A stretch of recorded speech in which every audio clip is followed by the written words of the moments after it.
7 तारीख को तो है नहीं, ना मध्याह्न व्यापिनी है, न प्रदोष व्यापिनी है और ना तो चंद्रोदय व्यापिनी। तीनों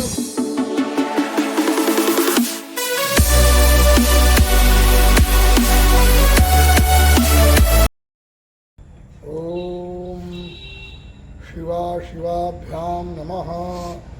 आज मैं फिर दूसरा वीडियो बनाने जा रहा हूँ, क्योंकि आचार्य चंद्रशेखर तिवारी ने प्रश्न किया था। उसके बाद एक दूसरा वीडियो हमारे पास आया, उसका भी हमने अध्ययन किया। तो मैं कुछ और बताना चाहता हूँ। बात यह है कि जो ये जीवत पुत्रिका जो व्रत है, इस व्रत के विषय में मैं चर्चा करना चाहता हूँ कि जो लोग 7 तारीख को बता रहे हैं और हम लोग 6 तारीख को बता रहे हैं, तो 6 तारीख इसलिए बता रहे हैं, इसके रहस्य को समझना चाहिए। देखिए, कहा गया है कि पितृपक्ष में कोई भी कार्य होता है वो तिथि के अनुसार, तिथि उस समय होनी चाहिए। और जो भी त्यौहार, जैसे चाहे जीवित पुत्रिका और चाहे महालक्ष्मी व्रत हो, पितृपक्ष में रखा गया है। इससे निश्चित है कि उनका पितरों से संबंध है। शास्त्र में रखा गया पितरों संबंध है। और विपरीते तो पैतृक जो पितृपक्ष में जो ये कार्य होते हैं वो तिथि में ही होते हैं। आजकल देखिए श्राद्ध कर रहे हैं, वो तिथि में करेंगे, वहाँ त्रिमुहूर्त और उदय व्यापिनी नहीं मानी जाएगी, उदय व्यापिनी नहीं मानी जाती है, रहस्य है। तो इसलिए जो महालक्ष्मी को लोग अलग कर लिए, अलग माने ठीक है। महालक्ष्मी व्रत और जीवत पुत्रिका व्रत दोनों ही जो है, क्योंकि पूजन जो है ये जीवत पुत्रिका का प्रदोष काल में होता है, सायंकाल होता है और मध्याह्न काल में होता है। कुछ लोग करते हो तो प्रदोष काल में माना जाता है। और ये प्रदोष काल में तो 7 तारीख को तो है नहीं, ना मध्याह्न व्यापिनी है, न प्रदोष व्यापिनी है और ना तो चंद्रोदय व्यापिनी। तीनों में कोई व्यापिनी नहीं, केवल बस वही उदय तिथि को लेकर के और ये त्रिमुहूर्त लेकर के लोग जो है उछल रहे हैं। और उछल रहे हैं ये सभी जगह। अभी जो ये भाग में कृष्णाष्टमी का जो व्रत हुआ, उसमें भी पूर्व दिन जो है उदयकाली अष्टमी नहीं थी, अष्टमी थी और उस दिन रोहिणी नक्षत्र था, बुधवार दिन भी था। लेकिन लोग क्या किए, दूसरे दिन मनाए अधिकतर लोग। तो ये जो है जन्म समय या अष्टमी जन्माष्टमी, उसमें भी लोग बदल दिए। ये साधु संतों के लिए अलग व्रत होता है, वो उदयकाली करें। लेकिन ये जो स्मार्थ होते हैं, मेरे स्मृति को मानने वाले, एक जने बोल रहे थे, वीडियो हमारे पास आया कि सब वैष्णव हैं, तो स्मार्थ कौन है? जब सब वैष्णव तो स्मार्थ कहाँ जाएंगे? अरे स्मार्थ तो बताओ कहाँ जाएंगे? तो अभी एक वीडियो हमारे पास, उसका मैं बात बता रहा हूँ कि स्मार्थ, तो स्मार्थ सब है, स्मृति को मानने वाले सब स्मार्थ हैं। और जो साधु नहीं मानते स्मृति को, वो स्मार्ट नहीं है। तो इसलिए स्मार्टों को जो है, जो उसमें तिथि होनी चाहिए, जो पितृपक्ष में है, उसी तिथि में पूजन करना चाहिए। सब जगह उदय नहीं हो, सब जगह उदय नहीं करना चाहिए। तो इस प्रकार से लोग जो है ऐसा बोल रहे हैं। अब पूर्णिमा होती है, वो भी देखिए व्रत वाली पूर्णिमा एक दिन पहले हो जाती है, रोज व्यापिनी मानी जाती है। तो कहीं कोई श्लोक किसी को इधर उधर मिल गया, आजकल इधर हो, तो उस बात को लेकर के लोग उड़ जाते हैं। अब दूसरी बात मैं बताना चाहता हूँ कि जैसे सप्तमी जो है, संतान सप्तमी कही जाती है। लोग जो है सप्तमी व्रत करते हैं संतान प्राप्ति के लिए, संतान प्राप्ति के लिए, संतान उन्नति के लिए, संतान वृद्धि के लिए। और यहाँ पर बहुत लोग सब सारे व्रत है संतान सप्तमी। अगर सप्तमी से ही अष्टमी हो गई तो क्या इसमें दोष है? एक जने बोल रहे थे उसमें अगर सप्तमी से अष्टमी, सप्तमी के बाद अष्टमी लगेगी तो उससे वैधव्य होगा, ये होगा, ऐसा सब बोल रहे थे। अरे कैसे वैधव्य होगा? उस तो संतान की वृद्धि होगी, सौभाग्य की वृद्धि होगी। सप्तमी तो वही उत्तम तिथि, सप्तमी अष्टमी का योग। हाँ, नवमी को जैसे नवमी तिथि को बताया गया रिक्ता तिथि होती है, उसको विवाह आदि प्रकरण में कहा गया है कि नवमी में जो रिक्ता तिथि होती है वैधव्य कारक होती है। विवाह आदि में रिक्ता तिथि को ग्रहण नहीं किया गया, वो तो माना जा सकता है। तो इसलिए जो है इस दृष्टि से भी आप देख लीजिए।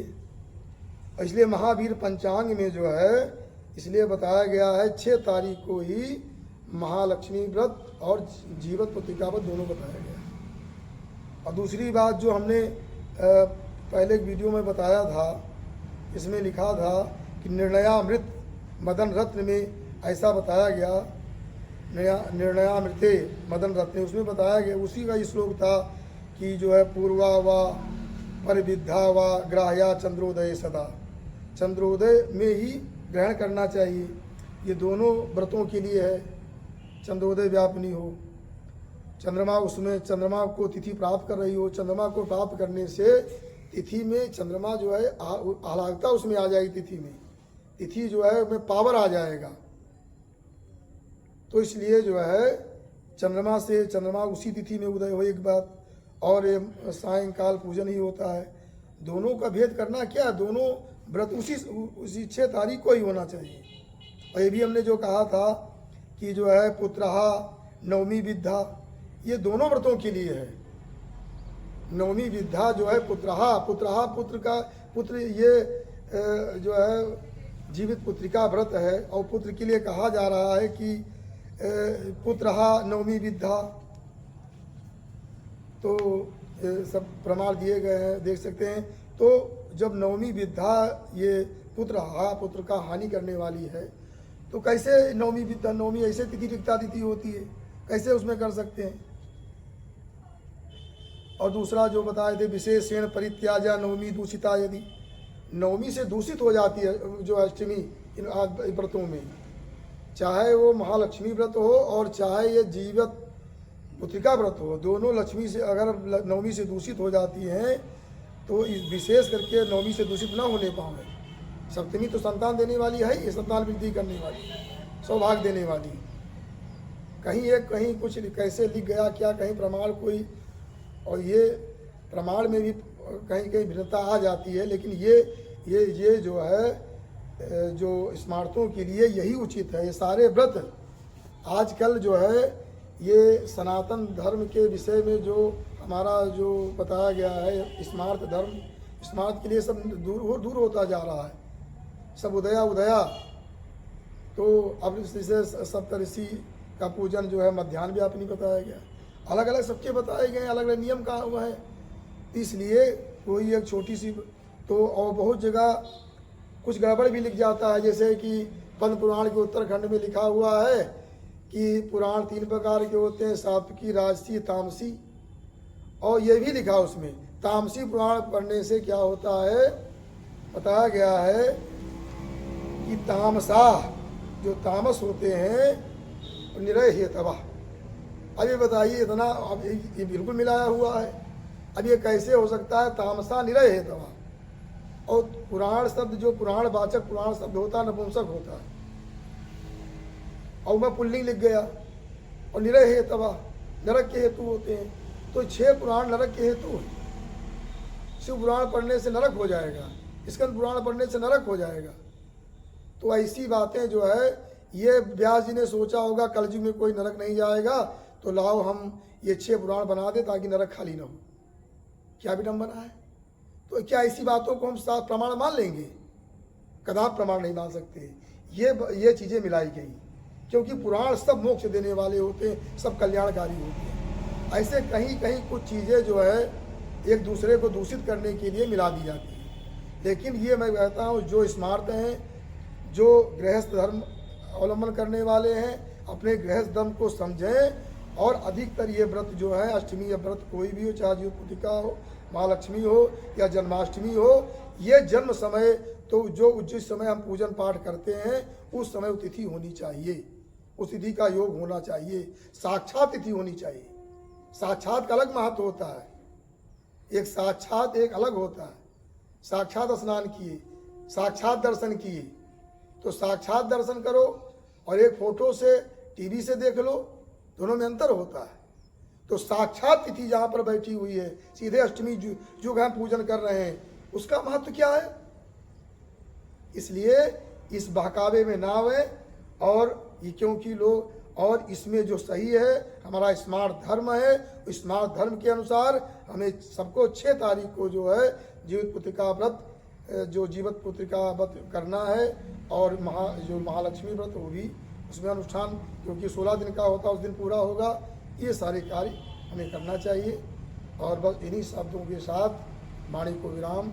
असतो माँ सद्गमय, तमसो माँ ज्योतिर्गमय, मृत्योर्मा मृतम गमय। ओम शांति शांति शांति।